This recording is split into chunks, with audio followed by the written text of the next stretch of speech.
I wanted to kind of touch on something that we talked about before we started. What's that? And it comes to why don't people like you and I, Brian, why don't we talk about baseball anymore? Well, we talk about baseball all the time. I know you and I do personally. Yes. But you're talking about why black people don't talk about baseball? Yes, Because it's exactly. not because in the black community it's not popular anymore. Why not The though? league is 70% black. The Right. player there are 70% black players and 70% European Exactly. players Yeah. Right. in the game of baseball. You know why black people don't talk about it? You know what? I'm going to do it like this, but I'm going to keep the camera. I'm going to keep both cameras up because this is a conversation that needs to be had. Mm-hmm. Yeah. And this is how we're going to address it.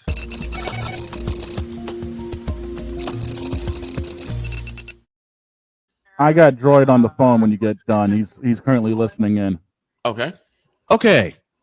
I have been asked many times, and so has Victor, why black people do not like baseball or watching baseball or talking about baseball.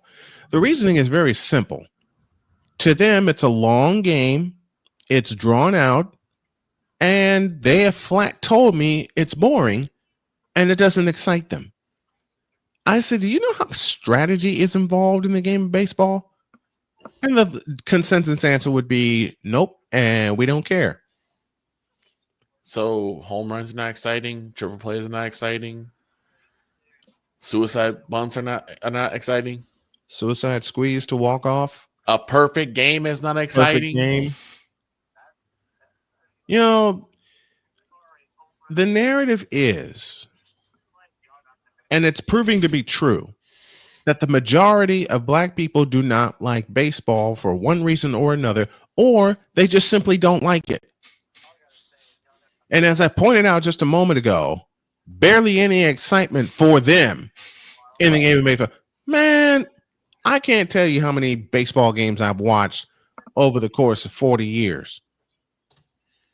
I remind myself the very first time I went to a White Sox game with my family. Mm-hmm. Dad and I were watching the game. Mom, my sister, and my cousin Jackie were doing something else. Right. They're doing something else. They're off in their own little world doing something else. Meanwhile, Dad and I are scoring the game. Greg Lazinski, Tony Bernazard, Ron Kittle wasn't there yet. Carlton Fisk, right? Yeah. Tom Paciorek, Greg Walker. And that was a year before the Winning Ugly season happened. Right. That was a year before the Winning Ugly season happened, which was 1983. And I went to plenty of games in 83. I just couldn't go to any of the last ones because by the time the White Sox were getting ready to clinch the division, they were 20 games ahead. They were selling out. Right. At Comiskey Park. And I knew it was going to be a good year in 83 when they had the All-Star game in Comiskey Park. And I got a special note about that in just a moment. But come on. It's just crazy, the man. Negro Leagues are being forgotten. Yes. And I hate it. Let me say that again. The advancement, the achievement, and the history of the Negro Leagues are being forgotten by our own people. And it's sad and it's a shame. The work that they put down. The work they put in. Right? Right. Because the work that they put in, what they've had to deal with. And Victor, you touched on this with what Jackie Robinson and Henry Aaron went through. Mm-hmm. Right? Being called the wrong word.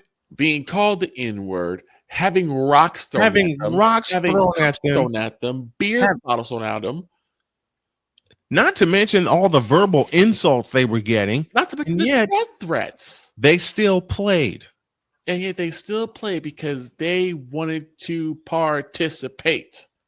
They wanted to play. Matter of fact, today is April 8th, and it's a very, very special anniversary. Why, you ask? Because on this day in 1974 at Fulton County Stadium in Atlanta, Henry Aaron cranked his 715th home run, putting him all alone at the time above Babe Ruth. Mm-hmm. Now, I'm not supposed to know that because I'm black. Right. I'm only supposed to pay attention to basketball and football.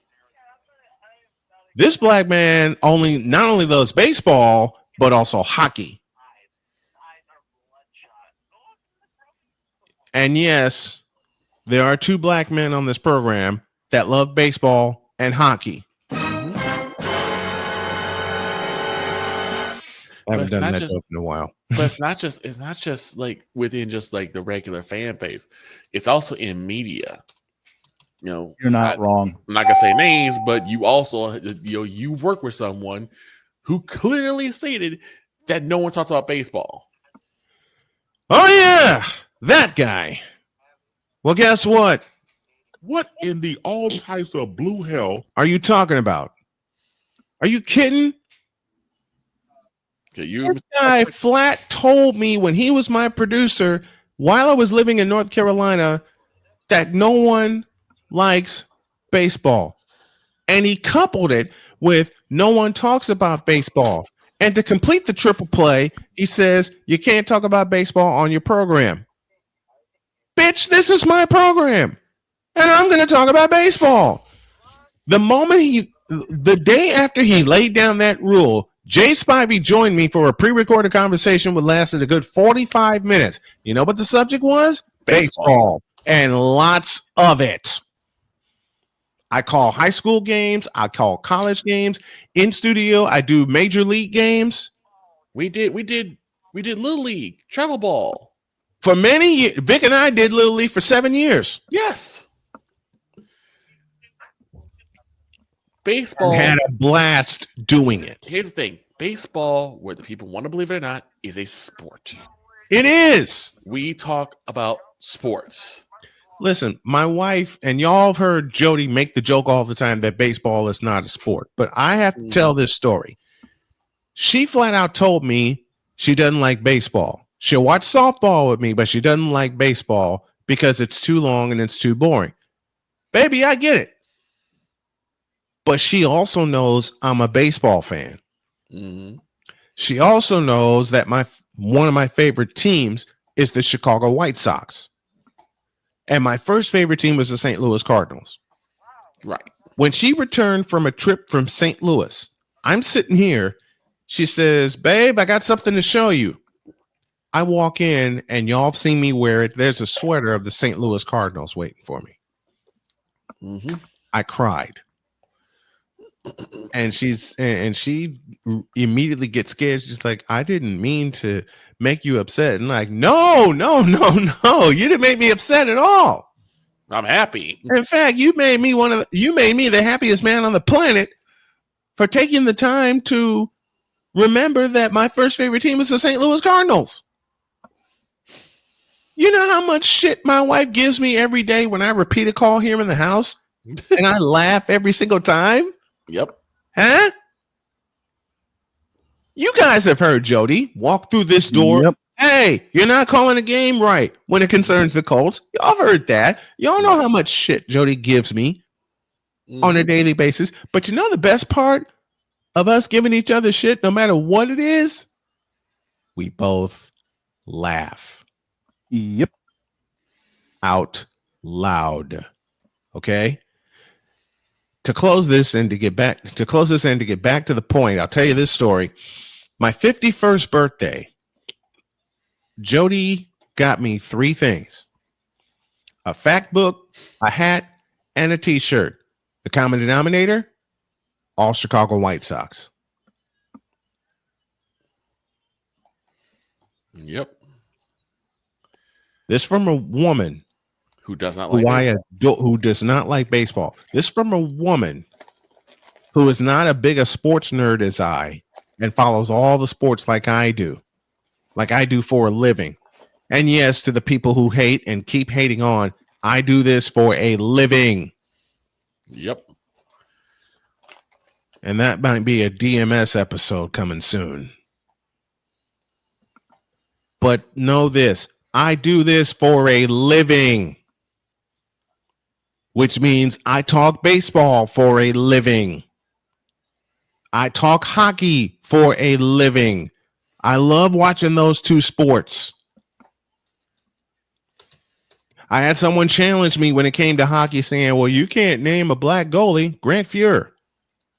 First goalie I ever loved.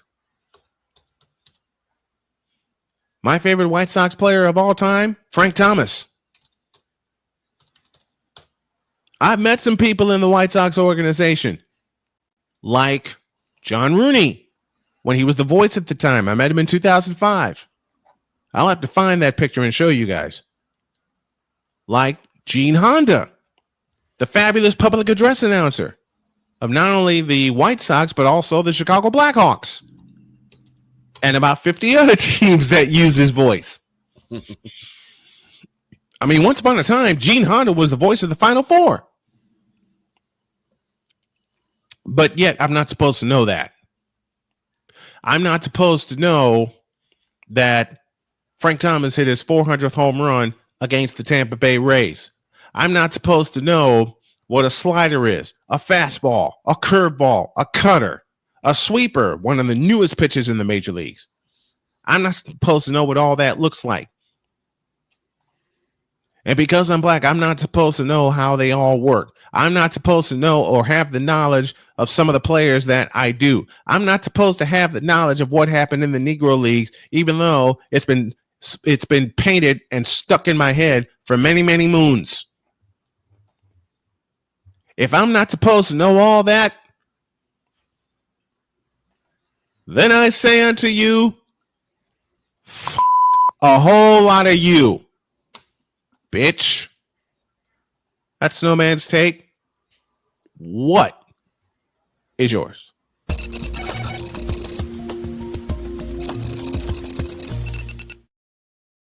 Thank you, Victor and Shane, for the assists. I truly, truly appreciate you guys.